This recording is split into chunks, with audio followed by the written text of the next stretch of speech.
മഴ പറയുന്നു, ഒരു കുഴപ്പവുമില്ലാതെ പണ്ടും ഞാൻ ഒരുപാട് പെയ്തതാ. പക്ഷേ ഇന്ന് നിങ്ങൾ എന്റെ വഴി തടഞ്ഞു. പുഴ പറയുന്നു, പണ്ടും ഞാൻ ഒരുപാട് ഒഴുകിയതാ. പക്ഷേ ഇന്ന് നിങ്ങൾ എന്റെ നെഞ്ചു തകർത്തെന്റെ കരകൾ കയ്യേറി.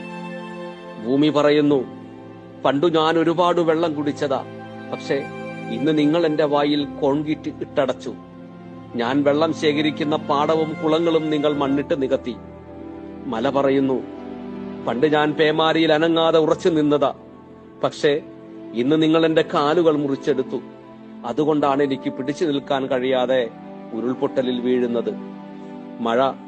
ഇപ്പോൾ മഴ ചോദിക്കുന്നു, കെട്ടിയടച്ച തോടുകളും പുഴകളും തുറന്നു വിടുമോ? ഞാൻ എന്റെ വഴിയിൽ പൊയ്ക്കോളാം.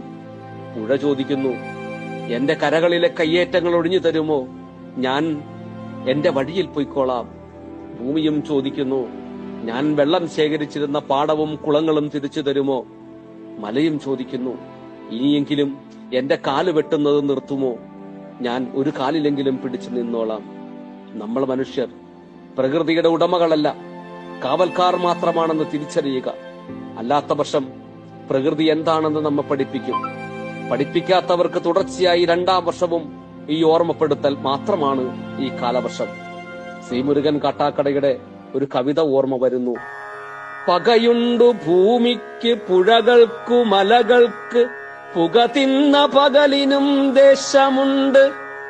പകയുണ്ടു ഭൂമിക്ക് പുഴകൾക്കു മലകൾക്ക്, പുക തിന്ന പകലിനും ദേശമുണ്ട്.